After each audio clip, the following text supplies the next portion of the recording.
Hello, everyone. Thanks for joining us. This is Sipping Tea with Nat and Z. I'm Nat. And I'm Z. It's good. It's a beautiful day. The sun is shining. Yes, it's a brand new day. It's a new administration. Jesus. Thank you. I was listening to somebody on the radio and they said, Black folks aren't like happy. Like we're not like overly happy. We just feel normal.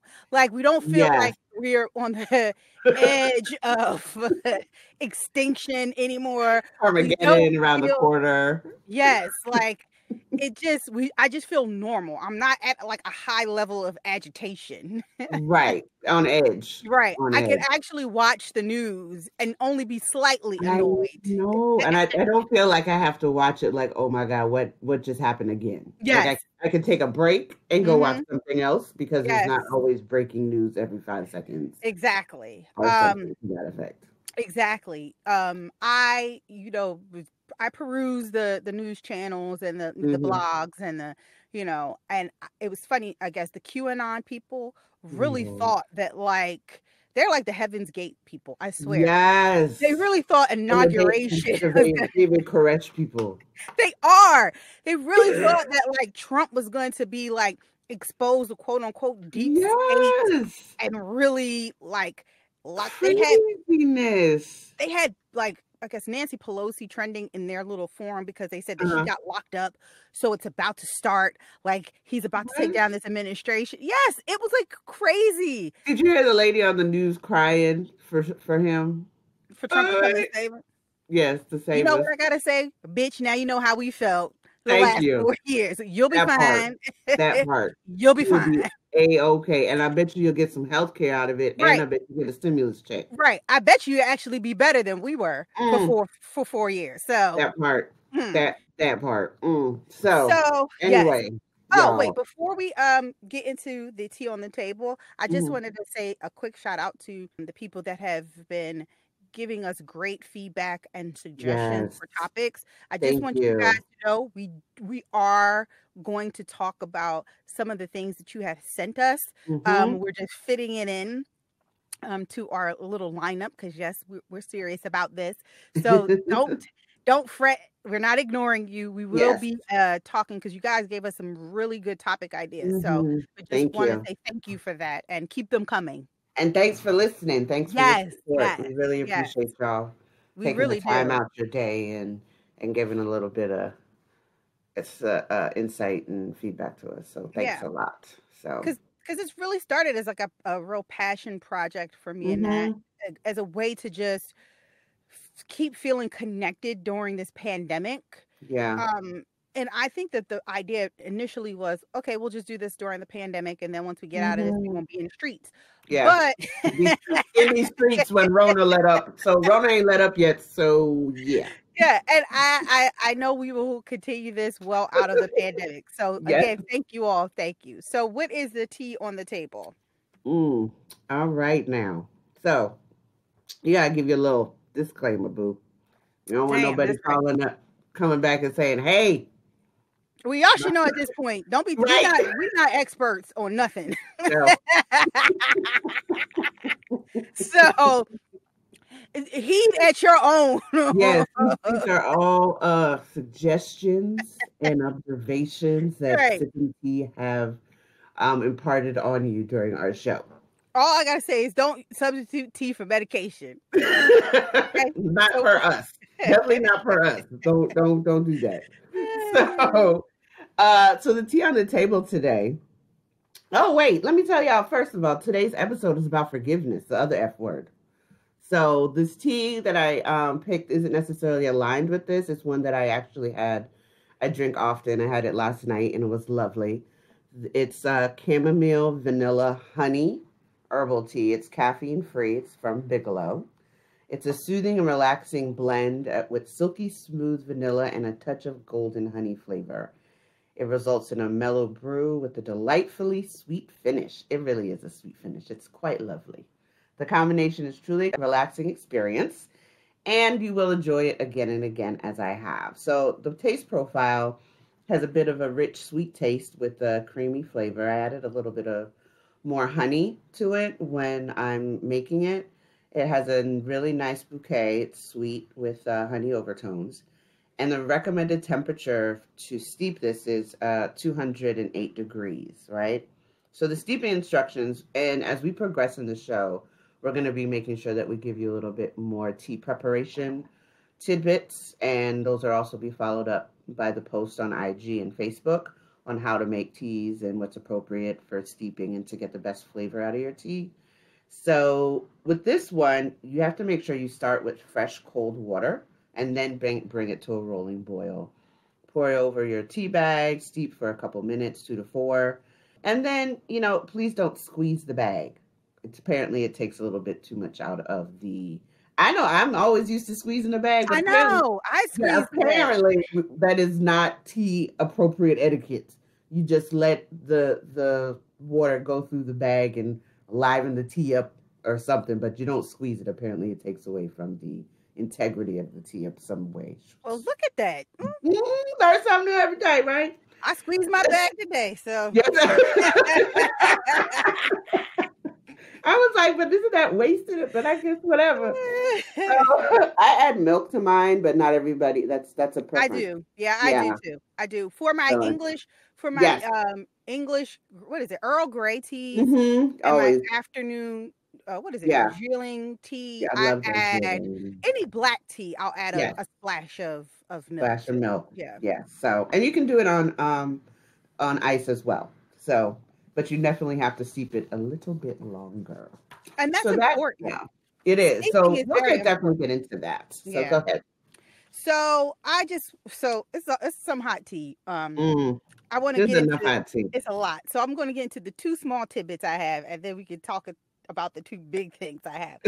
So the first thing is Chloe and Haley. We've talked about them a few times on this podcast. So they've finally separated their IG pages because Haley, they had one page that they posted from, and it was Chloe and Haley, and so they've separated them. And I think it's mostly because Haley's getting that Disney check and Chloe's getting that she's just getting that. Okay. So Chloe's the older one. She's 22 and Haley is 20. Okay. And Haley actually is going to be Little Mermaid in the live action movie. Oh, that's right. That's right. Remember that controversy. We know that, so if you on IG, the Busted Challenge has been going around.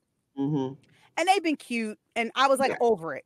And then Chloe got on IG and did the Busted Challenge. That fang was fanging.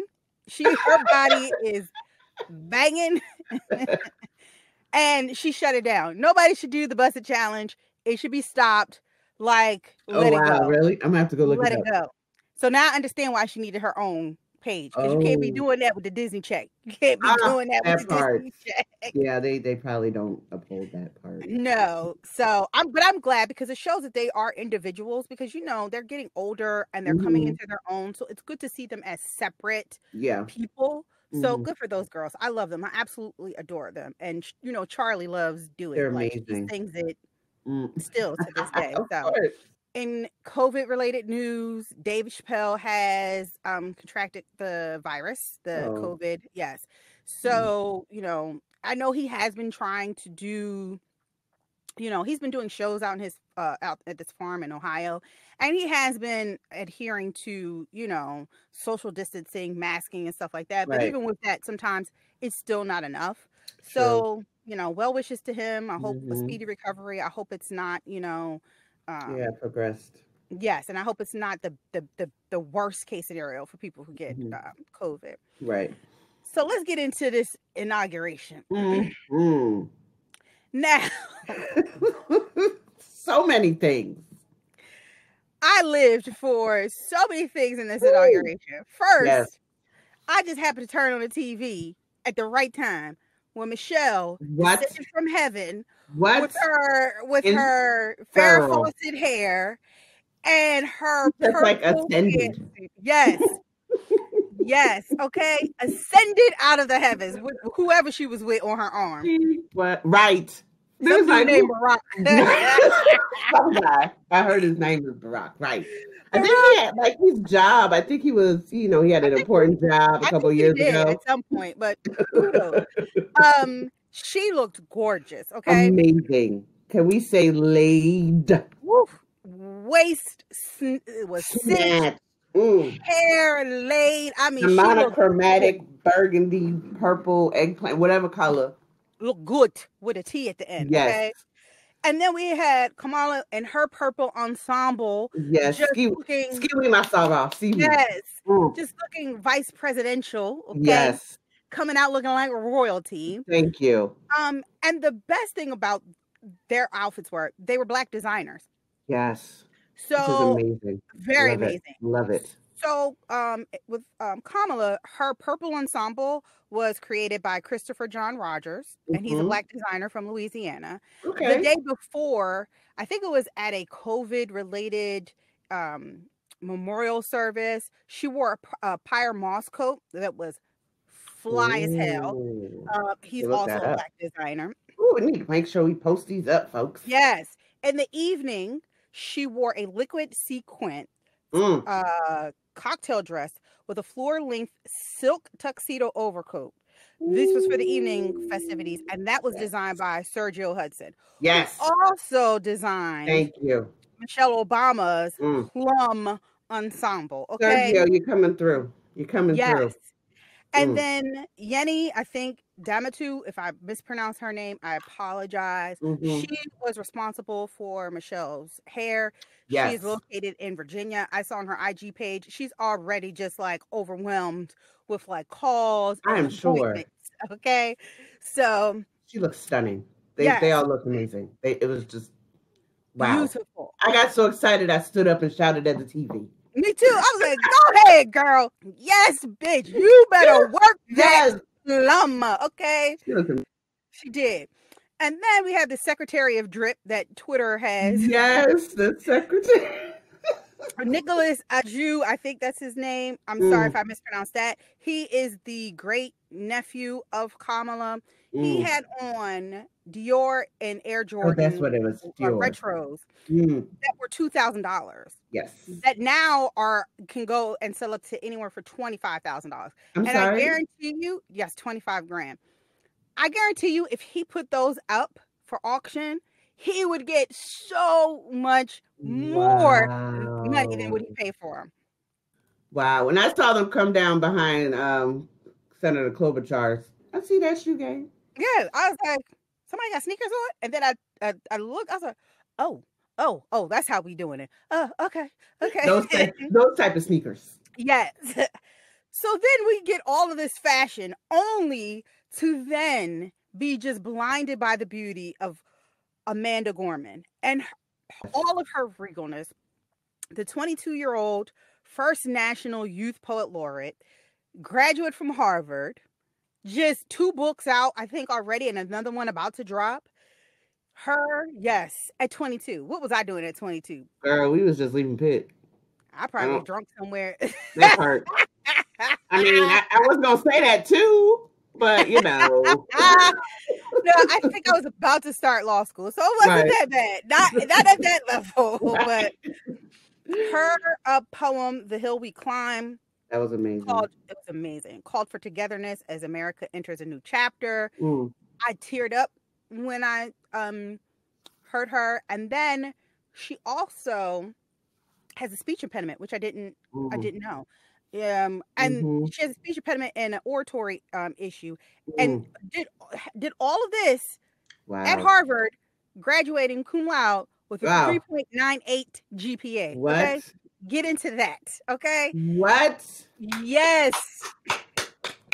She did not come here to play. She didn't. With her yellow coat and her earrings and ring given to her by Oprah. The ring was a caged bird as a nod to Maya Angelou. So she was channeling Maya all day. And did you know she had a speech impediment as well? Yes, Maya I did. I did not know that. So she used to stutter. She did. She was mute for quite some time of her life. Wow. And then for the good portion of her life, she was mute. And then that's how she started writing. And then eventually, when she did start talking, she had a stutter. And then, that's right. You're right. Yes, you're right. You're right. That is now coming back to the forefront of my mind. That's another soul girl. Yes. So then we had Lady Gaga coming out in her Hunger Games yes, District 12 with the outfit. bird on the shoulder. The bird on the shoulder. I volunteer as tribute. What district you from? What district you claim? But I liked it. She was a subdued Lady Gaga in terms of her voice. Yeah, but she was. She killed it. Theatrics. Yes. In the wardrobe area. She killed it. She killed it. And then J-Lo coming out in her, I don't know, her Easter white. And that Easter white. I was surprised she wore white, though. I don't know what color I expected her to wear, but I mean, I just was like, oh, okay. She looked good, though. She did. Now, I mean, she looked good. She looked good. She did. You looked less. But I just didn't understand all that, okay? And, I mean, you know, her agent is Benny Medina. If you know Benny Medina, Fresh Prince of Bel-Air was actually based on his life. She got the Super Bowl. She got the inauguration. I mean, he doing his job. Yes, so, and then some. J-Lo, yeah. And then so she tried to show up and do hers. I was like, oh, A-Rod. I'm like, what A-Rod? Oh, wow. But I just had to think, like, did she think this when she was a fly girl on In Living Color? That she would be singing at the inauguration 20-odd years later? That's crazy. Getting from the block. Probably. I mean, probably not. That's kind of crazy. I mean, that's an accomplishment in and of itself.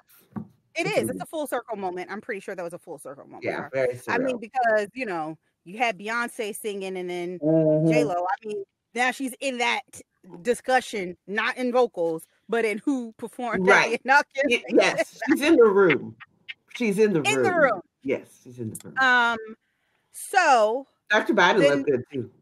Yes, she did. Dr. Biden, she was her little with like a little bit of glittery stuff in there. Little her outfit was gorgeous, and I believe the dress that she wore for the evening festivities had flowers from all the 50 states, and it was a nod to unity. Wow! And apparently, their grandchildren, the girls, they wore chocolate, vanilla, and strawberry colored outfits the day of the inauguration in the morning as a nod to their grandfather because he loves ice cream. So that's what I heard. Now, if that's true or not, I don't know. Well, it's cute. Let's keep it. We like it. Sounds nice. Yeah. And Dr. Biden was actually, and I am going to call her, Dr. Biden. Thank Some you. of y'all mad at that. Why are y'all mad? I don't get. That's a whole other discussion. Right. But she was actually the reason why Amanda Gorman was actually at the inauguration. So that's big ups. Bernie Sanders. Y'all see the memes. The memes are there. Y'all see the memes. Okay. Oh my goodness, they are the best. That was some of the best stuff starting out 2021. Yes. He literally looks like he was just there as something to do on his to-do list. Like he had somewhere else to be, so he had to not buy envelope. Like I gotta go to the post office. Let me go by this, stop by this inauguration real quick and say hi. Show my face. He had a flip phone. He was like literally stuck in the 90s. They had a picture of him with his flip phone out taking pictures. Like, really, sir, with his mittens. He is taking over. I just saw on SportsCenter this morning that at the Bulls mascot was sitting at the side of the court with his mask on, with the mittens, cross-legged on court side. I just saw that this morning. They had Bernie everywhere. They had Bernie on the A train. In New York. They had Bernie on the Friends couch. They had Bernie waiting to interview as the Eagles' new head coach. He was with Wu-Tang. There are so many good ones. Do you see he was on I guess a roller coaster? He was on a roller coaster one. Yes.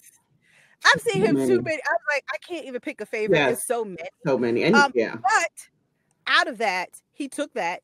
He got the bag, created a sweatshirt, and the 100% of the proceeds go to charity. So big ups to Bernie for that. Go ahead, Bernie. You know, that's how you turn a meme into money. Yes, weekend at Bernie's. I saw that one too. Yes. Yes. And last bit of an inauguration, so I can move on to this new thing. The fireworks. So the fireworks display was one of the best fireworks displays I'd ever have seen. ever seen. And I didn't know. Let me tell you how I found out there were fireworks. I was in my house and I'm like, what the hell is that? I'm like, oh hell, World War III done started. I'm looking out the window like me and my neighbors texting each other. I text Zarif. I'm like, yo, the house is rumbling. Are we yes. going to DC? Yes. That's good to know. know. I turned it on and Katy Perry singing fireworks, which I love. That's one of my favorite songs. I've never seen a firework display like that. It was like, y'all gonna get these fireworks. We've been saving up. This is a celebration times 10. Every last firework. Man. The fireworks, and I loved it. It was amazing. I tried to go outside to see if I could see them because the house was vibrating and rumbling. Yeah. So let me get on to Ashanti and Keisha Cole so we can get back. Because at least Bernie Sanders showed up for Keisha Cole. Yeah, they had Bernie at the versus battle. Waiting on Keisha to show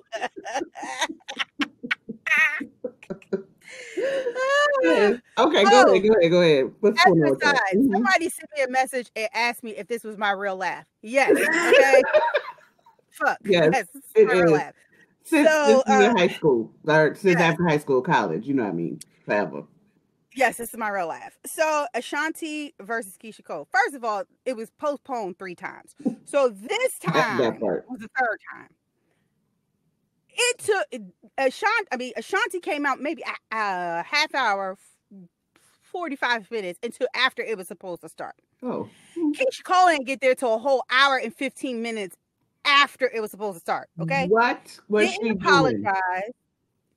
Okay. First of all, I'm thinking maybe she just didn't get to show up. Maybe something happened. They're in LA or wherever she's at.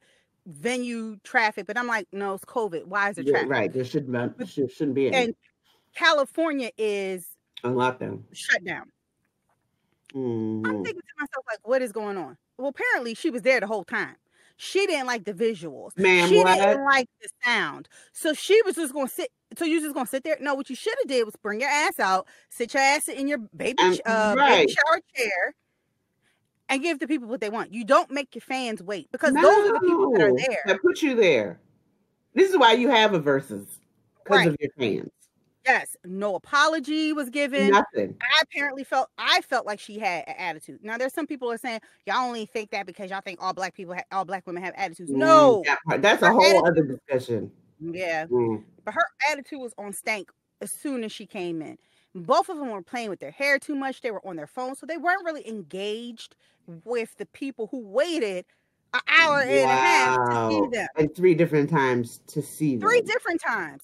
So that caused Swift's Beats and Timberland to come out and say, as long as we're in this type of venue setting where we have to do the split screens, you will engage with your fans. No, you will not be late. You will not be on your phone because it's disrespectful. Even Swift's Beats was in the comments saying this is like mad disrespectful. And it was. That's ridiculous. I'll tell you, Keisha Cole will never get a dime of my money because this is how you act. You don't deserve my heart. She's not going to get much after this. No, she's not. This, and then Doritos and Ciroc was sponsoring. She took the Doritos bag and threw it on the floor. Wait, what? That's her paycheck. So, good luck getting booked and busy after this. She should have enjoyed that time while it lasted. She should have. You're going to be in bed and bored. So, watch another verse. Watch another verse. All right, y'all. We're going to take a quick break. And when we come back, we're going to jump right into our tea time segment.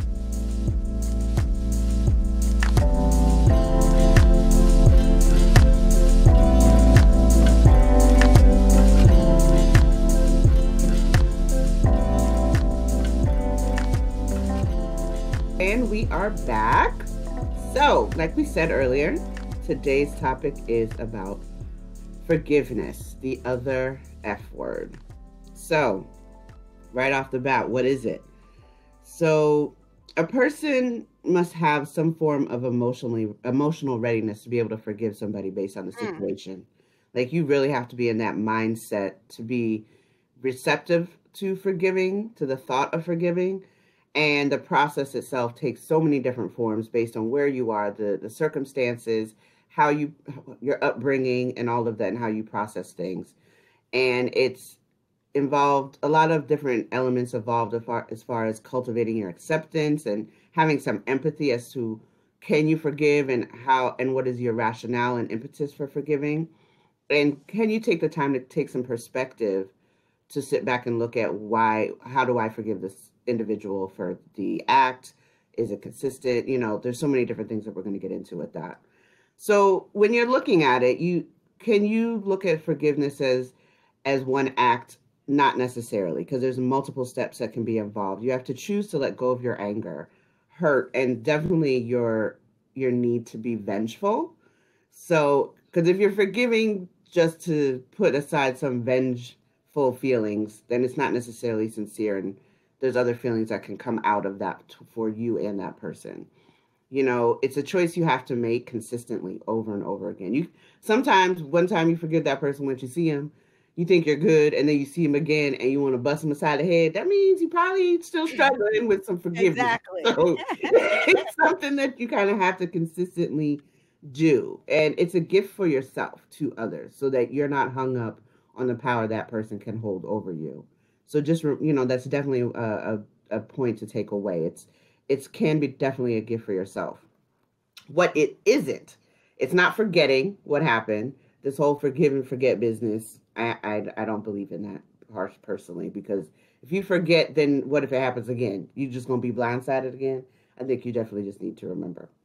Then also for this individual that you need to forgive, it isn't implying that this wasn't a big deal, because as soon as you kind of dismiss it, you're dismissing your feelings, and you maybe be giving that person a green light to do it again. Right. You know what I Right. mean? You can't do that. That's not what this isn't that. And in some cases, you've seen people fight and forgive, and then they go right back to like nothing ever happened. Sometimes that works for people because it's a method to get back on track, and sometimes it can cause denial and other feelings to fester later. Right. So it's definitely something you have to think about. And it is definitely not giving the okay or Whew. condoning that what that person did was okay.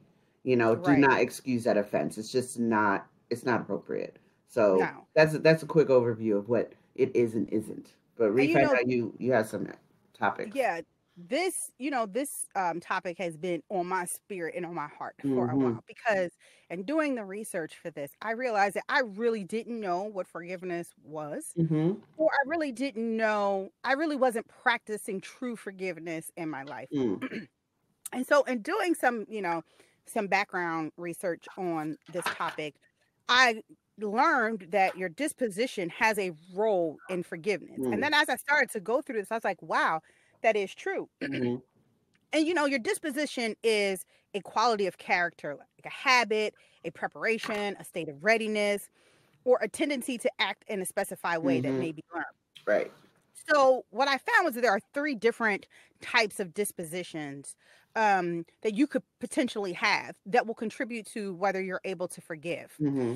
One is a grudge holding disposition. And so people who have grudge holding dispositions, they may wish harm and misfortune on the offender. They may express a form of passive resistance and Mm-hmm. bitterness, rather than being actively retaliatory, like, Right. or have someone will directly confront you. Right. And so grudge holders, they stew over being a victim. Mm. And then as a result of that, they have a lot of negative emotions like bitterness, Mm. resentment, hostility, hatred, anger, and fear. Yeah, I know people like that. Well, I feel like at some point I was in the Mm-hmm. grunge. I keep saying grunge. We've been going Grudge. over this all week. We've been doing this, and I keep saying grunge. Grudge holding Okay, Kurt disposition. Cobain. Yes. I have fallen into this. Through therapy, I've learned to come out of it, but Mm-hmm. I still fall back into holding a grudge. And this is somebody who you think, or you've may experienced a lot of passive aggressive behavior Mm-hmm. coming from them. Mm-hmm. So, but a lot of this deals with the fear of being hurt, offended. Right. Um, you know, this is where a lot of that grudge holding disposition comes from. It's like self-preservation. It is. These people can sometimes be hyper attuned to justice and I'm sorry, no. These type of people sometimes can have depression over the inability to retaliate or escape the grudge. Yeah. It can overtake your life. It really can. So you have the vengeful disposition, and these people are not generally born vengeful, but they may be predisposed to hostility and anger. They tend to channel an unforgiving disposition towards vengeful motives. These are the people who are hyper attuned to justice or may suffer from a narcissistic wound to their pride. And it doesn't mean that they're not necessarily narcissistic. Right. It just means that their pride gets wounded in a narcissistic way. Some of these people might end up on Snapped or Lifetime Movie Network.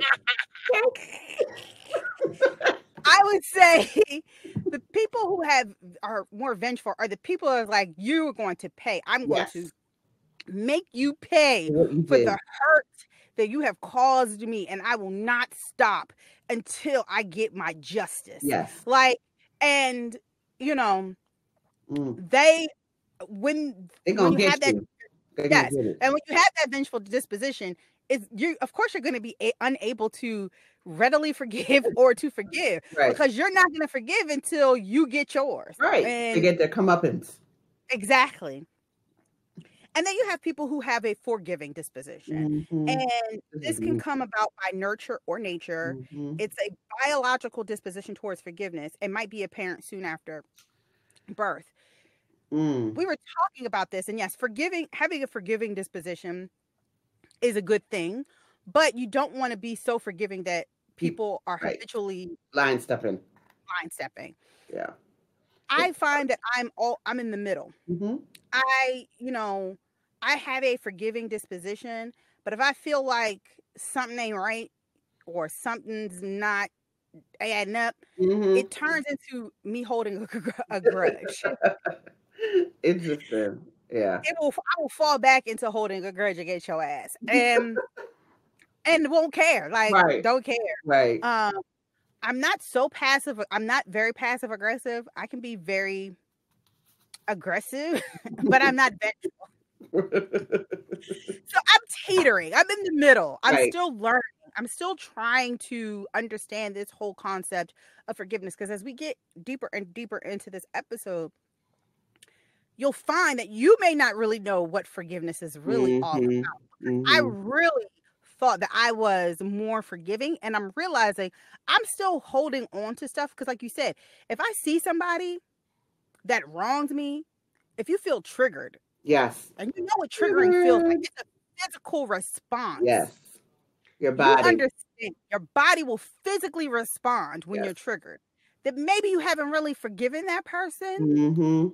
So true. Your body tells on you.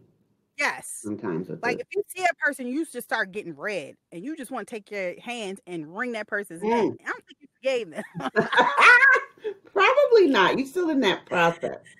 Okay. You're probably in that process. Definitely. Right.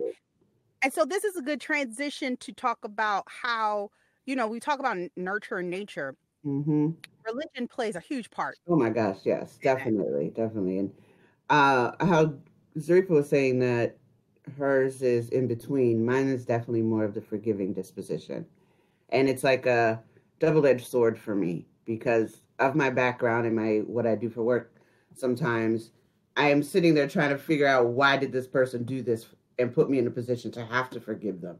I'll give them the benefit of the doubt, and then try to be like, well, what made them do this? And is something else going on? And that's just how I've always pretty much been. Now, not to say I do not have my vengeful grudge-having moments. But if you push me that far, God help you. Because that's a point of no return for me. So, so when we talk about the forgiveness and with the nurture nature, the religious part of it comes into play. A lot of us have been either grown up with, or we've heard it, church services, or whatever your religious background or spiritual background for that matter, because they're not the same thing. Spirituality and religiosity are not the same thing. And you look at how your forgiveness stance is supposed to be for your respective faith. Mm-hmm. Let all bitterness, wrath, anger, clamor, and evil speaking be put away from you with all malice, and be kind to one another, tender-hearted, forgiving one another, even as God in Christ forgave you. That's Ephesians 4:31-32. So that is like the precedent that a lot of us that have grown up with the religious background are know forgiveness to be or was taught. Our faith teaches us, if we don't practice forgiveness, it's self-righteous and even playing God, and that's, of course, in the religious realm, a no-no. Like, who are you?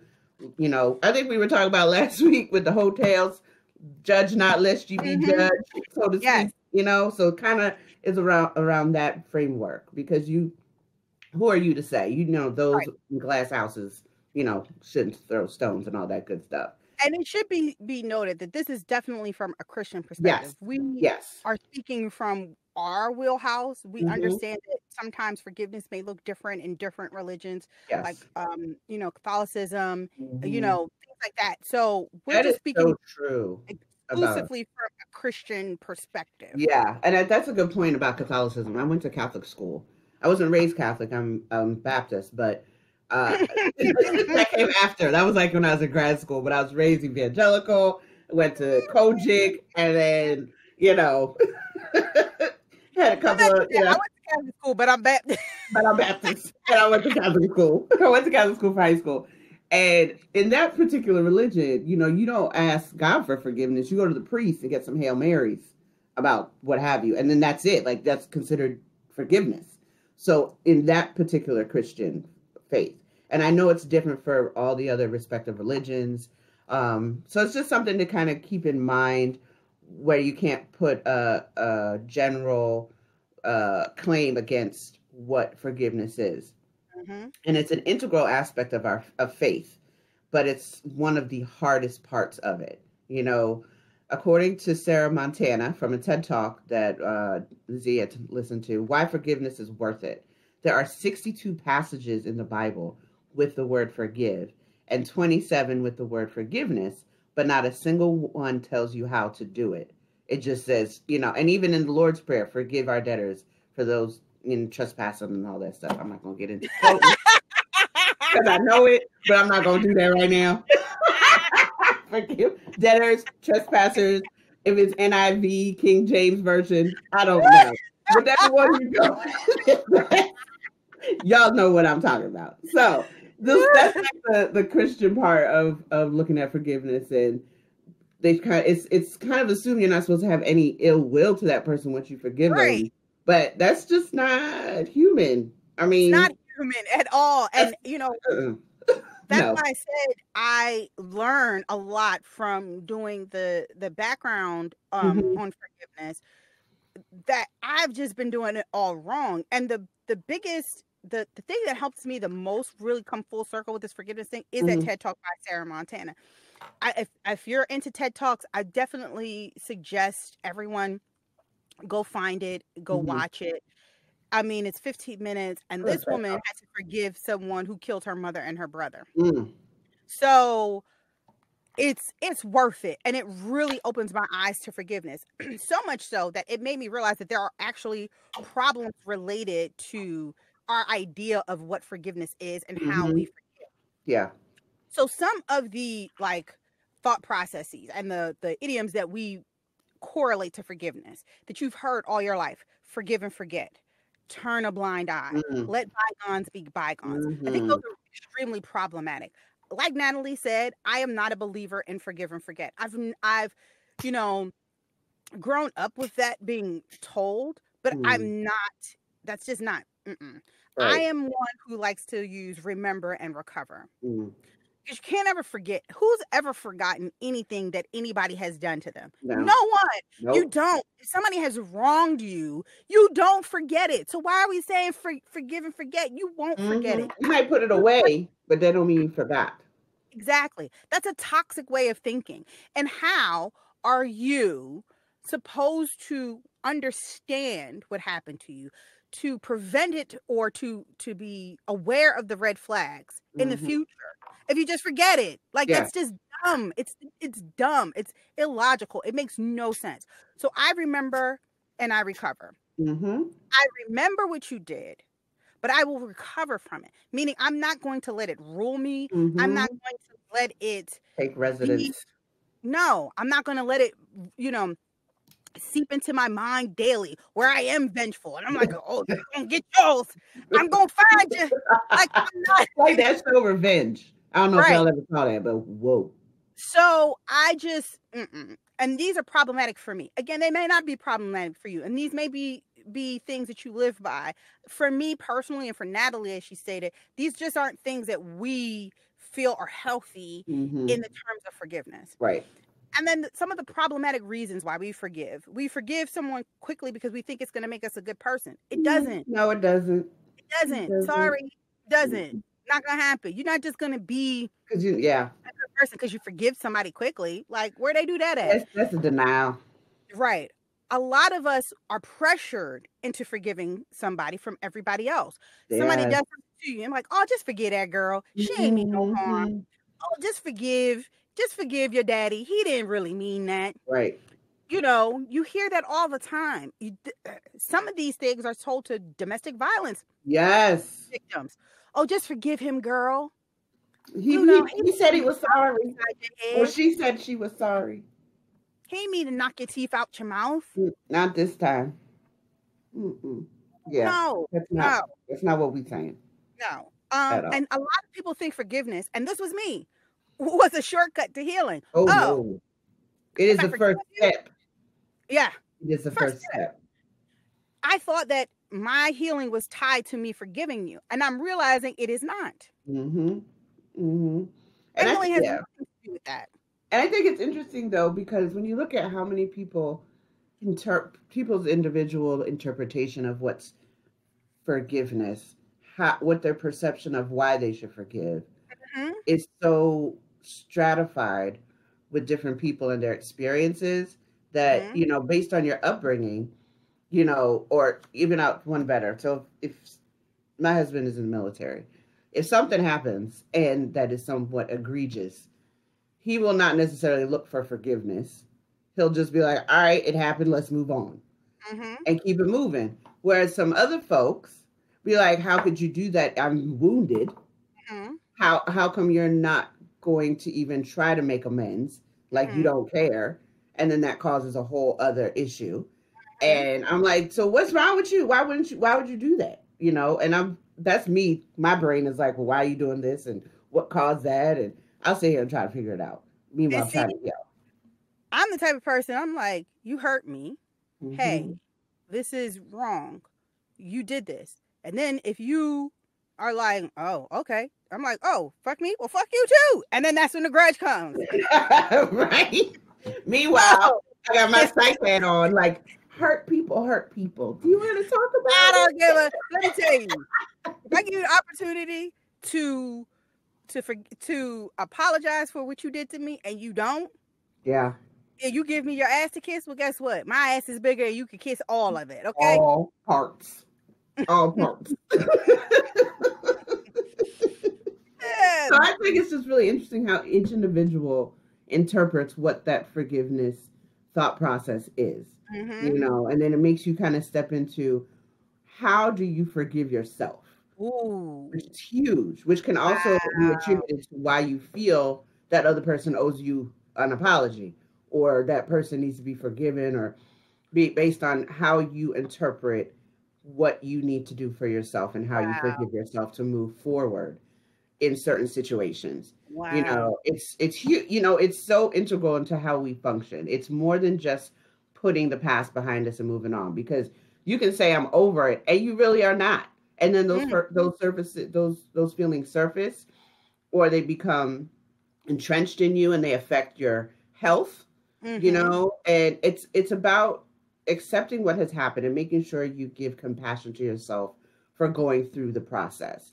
That's why a lot of us are in therapy, because at somewhere down the line, we did not learn how to forgive ourselves. We're so focused and so busy on trying to forgive other people who have wronged us. We in turn cannot forgive we didn't learn. Who was taught to forgive themselves. Right. Other than what you may have been taught in church, like that's not about forgiving yourself. It's about Yeah. forgiving your neighbor. Right. So that's not anything that we learned, which is like we've said, why a lot of us are in therapy, because that's not a learned behavior. Right. But it needs, it's something that needs to be, because you, at the end of the day, you just have you, regardless of what guilt, shame, or rage you may be feeling that may have been inflicted upon you. And you need to understand, and this is also, I think, when Reef made the comment about the domestic violence thing, a lot of times women that are in this situation blame themselves for it, and they cannot forgive themselves when it's the other person's shit. That's something that a lot of times when you're going through relationships, you have to realize how that person is responding to you is about them. It ain't got shit to do with you. You don't need to forgive yourself about how they're reacting, because it has nothing to do with you.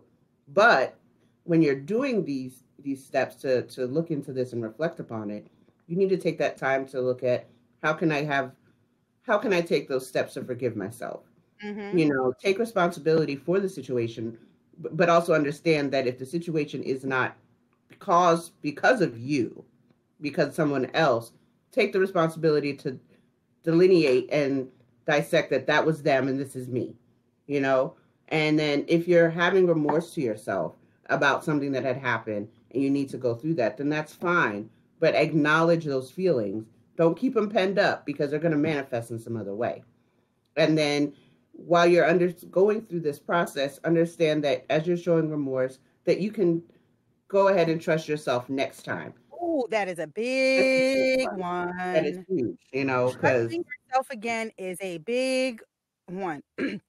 Because, just because we talked about like being in therapy, you have guilt, shame, and rage. If you go to therapy, if you're somebody who is in therapy, you'll learn that a lot of the times, a lot of the things that you are feeling or you're trying to heal from all center around those three things.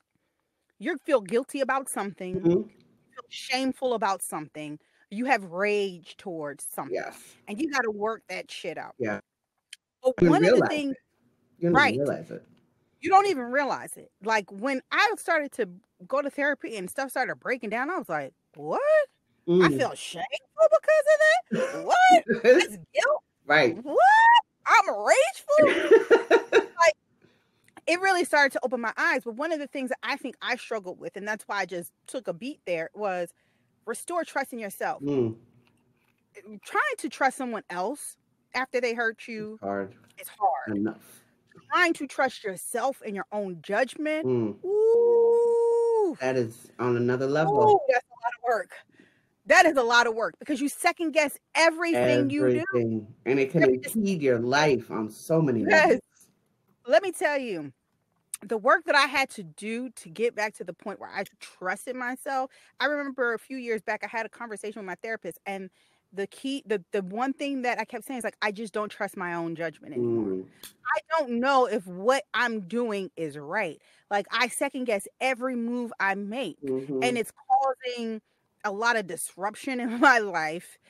I'm not moving forward. And a lot of times you'll find that people who are stuck, people who are unable to move forward, are in this holding pattern because they can't trust themselves, because they haven't put in the work to learn how to self-forgive. Right. Don't even know what that is. Don't even know what it looks like. Don't. Because people just say, take it on the chin. Take one for the team. Keep it moving. You'll be fine next time. And I think that that happens a lot in the African-American community, especially with a lot of Black men. Yes. We're just not taught self-forgiveness. We're just not. It's not a concept that I honestly really learned until I got into therapy. Right. Like, real talk. Real talk. It's an interesting dynamic, and it takes over so many people's lives, and it prevents you from doing a lot of things that we've talked about on this show, as far as taking the time for self-care, forgiving yourself of certain situations that have happened to you or that you've been in is a part of self-care, and you have to be mindful that it's not going to happen like, oh, I forgive myself and keep it moving. Right. It doesn't work that way, but it does help you learn and grow as a person, but you have to put the work in, because it'll show up other places. You know, Right. just watch a lot Iyanla. That's a whole bunch of non-forgiving people. Ooh, that's a whole bunch of toxic people not understanding forgiveness, self-forgiveness, self-awareness, a Mm-mm. whole bunch of stuff. And just know that what we're saying, these aren't like end all be alls, right? Right. Like you're not gonna do any of these things and just like, whoa, oh, I I know feel how to better. forgive, and it's just gonna go smoothly. Mm. It is a journey. Forgiveness is a journey. Yes. It is, and we're talking about there's a Richter scale of forgiveness as well. There are things that aren't that, that you could forgive, and you're like, okay, that was whatever. And then there are things that are happen that are huge that Yes. you're like, oh, like, if somebody eats your sandwich in the refrigerator, that might be small on Richter scale. Right. But your spouse cheats on you. Ooh, going to Your, jail now. It's like, no. your spouse has a child out, like, See that one in there? Ooh, somebody else that's in a your big marriage. one. But it's a matter of perspective and how you interpret that.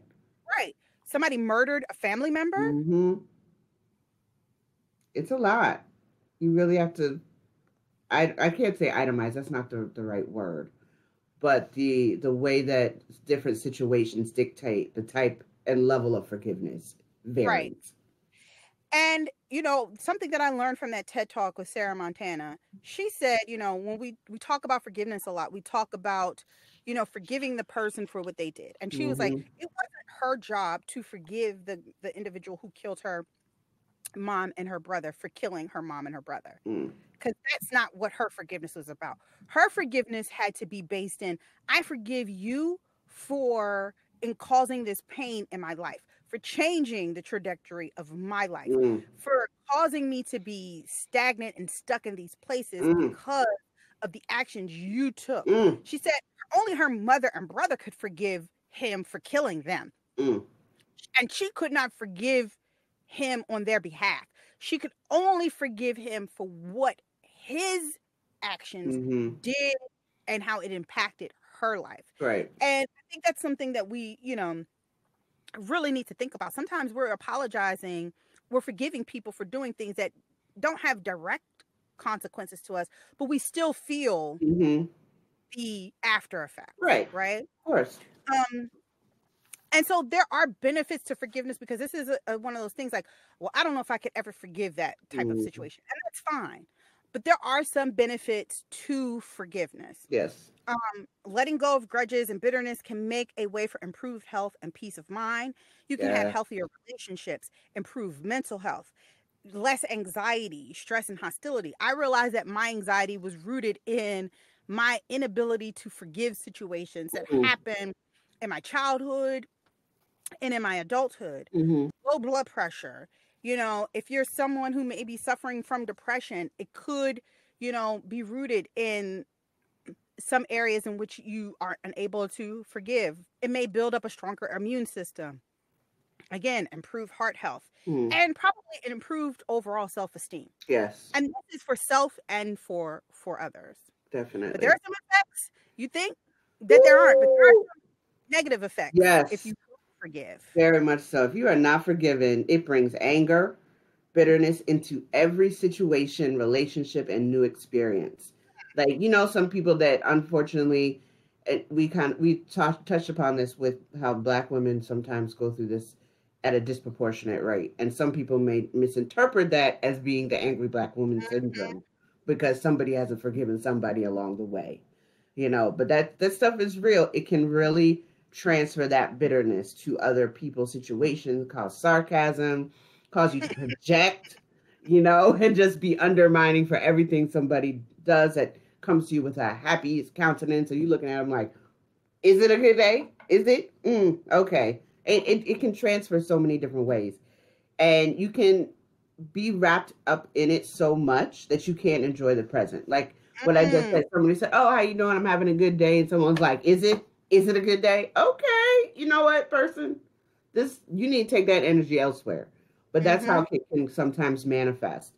And, also it can enhance or bring about anxiety and depression. And it makes you more anxious because you don't know what's next.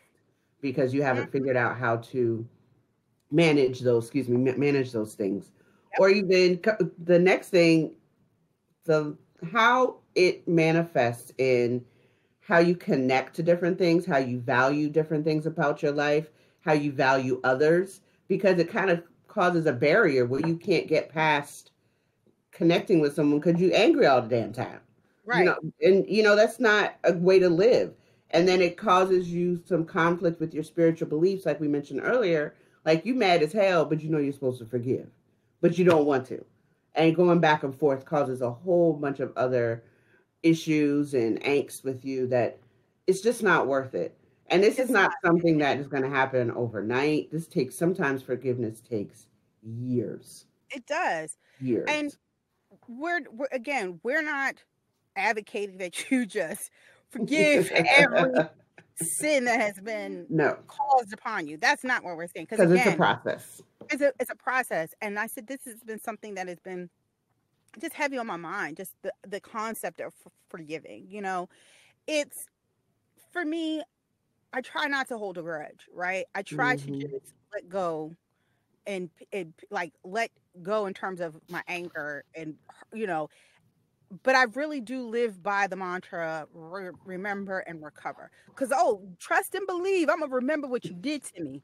You can best believe that. I don't care how small, I'm gonna remember, but I'm gonna recover from it. Because here's the issue: when we don't, every time, okay, case in point, you're married, your spouse cheats on you.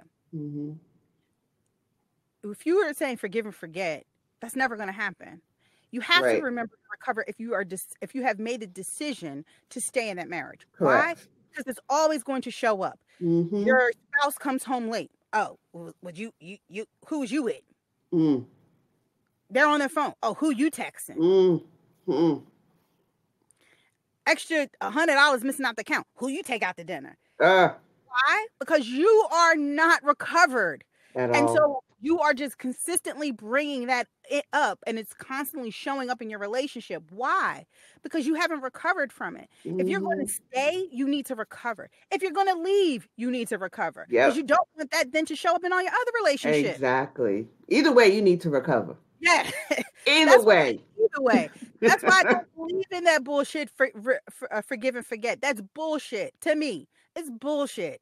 How am I ever going to forget that? No. You don't. You killed my people. I'm supposed to forget that? Mm-hmm. You cheated on me.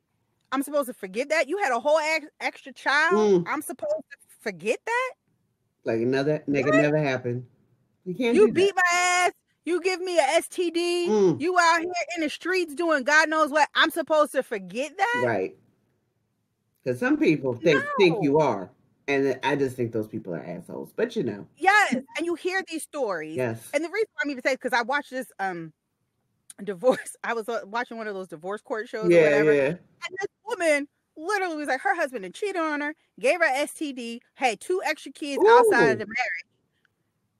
And he's like, but she said she forgave me, but she always bringing it up. Sir? Sir. She didn't forgive you, son. No.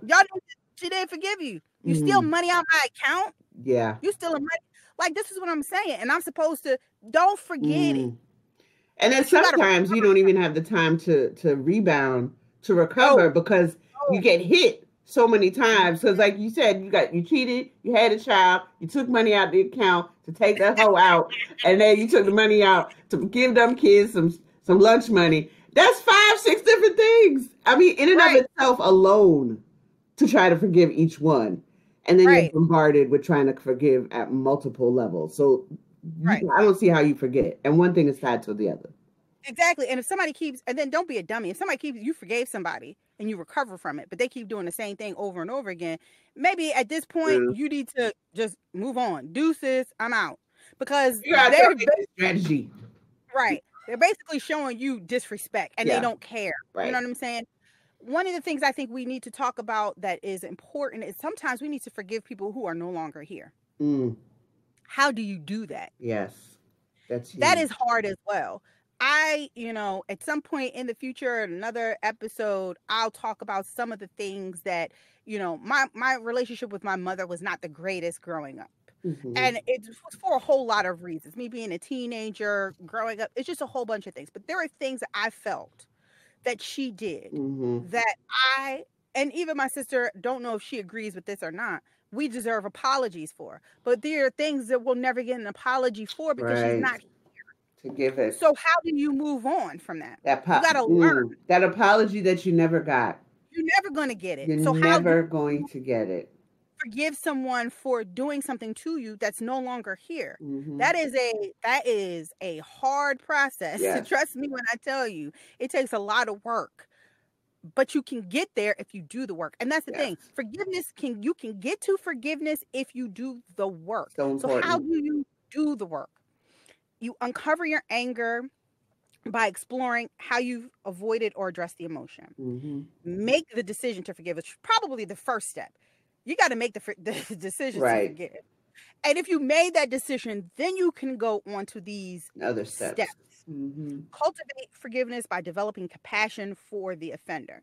That is basically saying, I have to look at you and understand that this one event is not you in its entirety. This one bad act does not define who you are as a person. Right. That's hard. It is. At that point. It is very hard. That is definitely, I think, one of my stances from my, I guess, forgiving disposition, because it's a thin line between forgiving them and letting them just run all over you.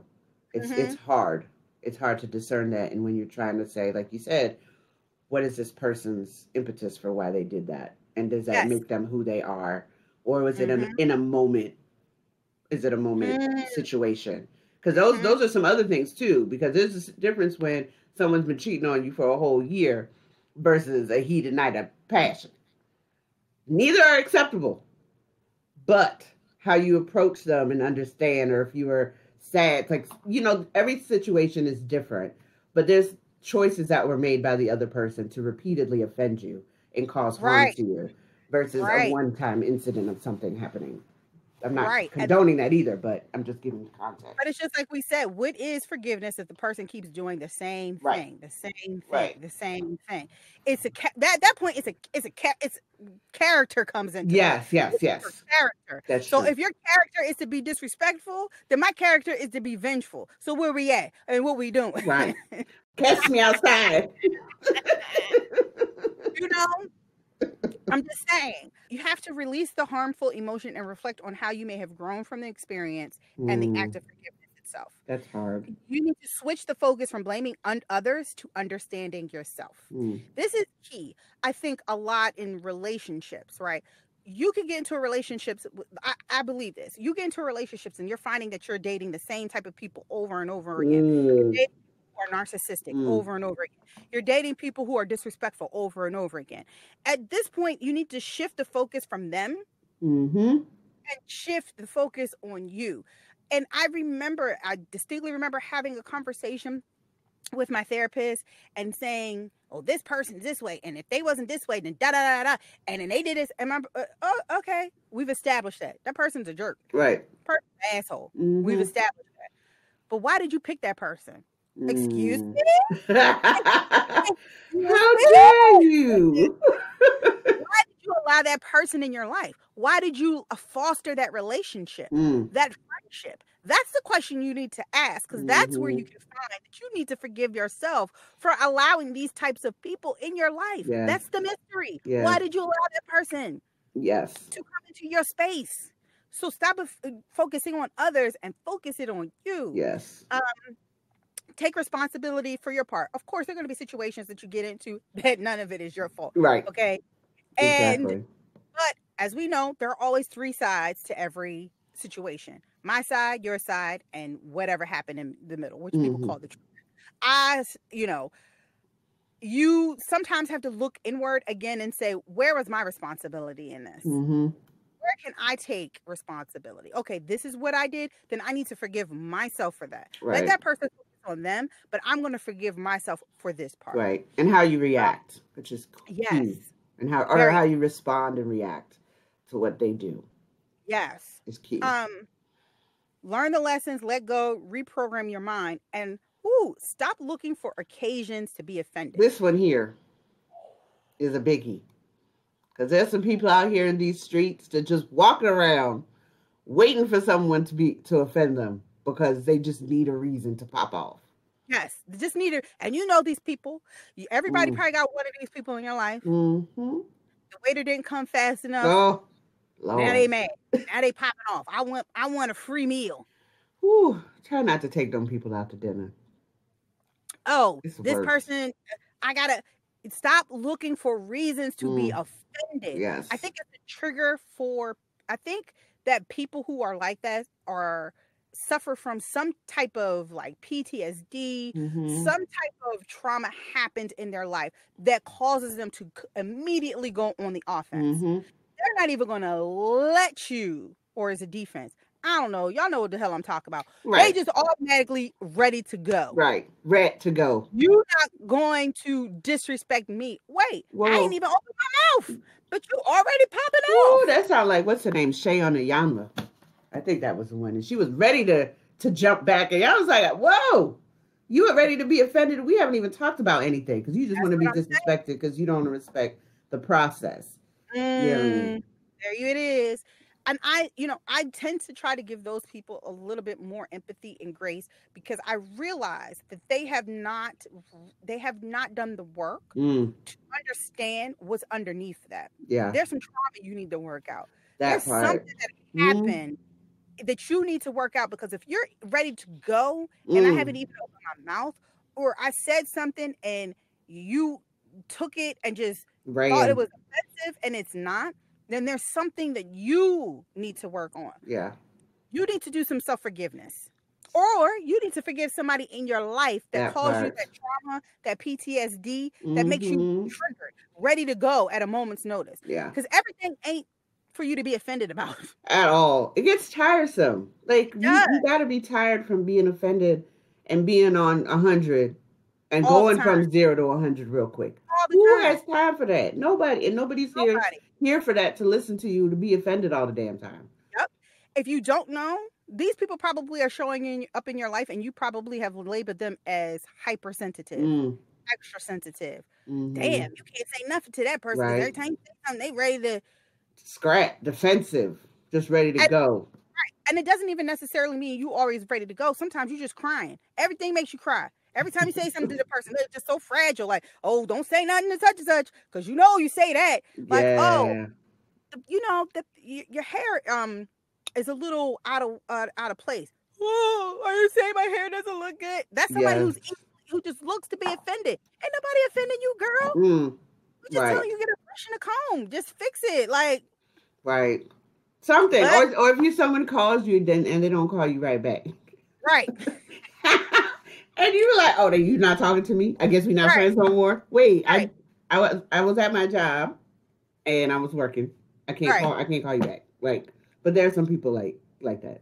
And they show up in your life. But we just hope that the amount of information we gave you today, you can do a lot with, right? You can look at the way that you are forgiving in your life.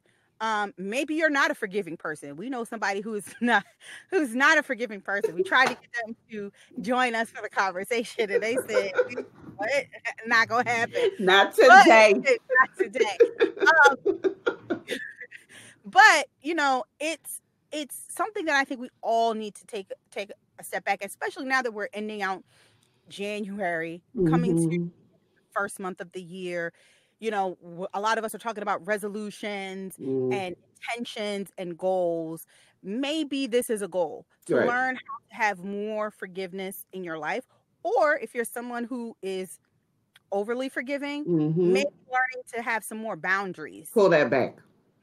Pull it back. Yes. And try not to rationalize everything the other person does. Hello, good morning. So we're going to take a quick break and come back with our last sip of the day.